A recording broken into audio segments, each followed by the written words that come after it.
Hello everyone, we are doing a video at McDonald's and we're doing a review on the Fidget Cube. We bought three, but the other one's in the car, so yeah.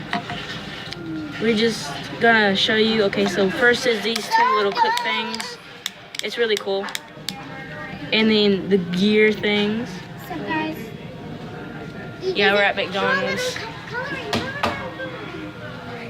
There's the playpen.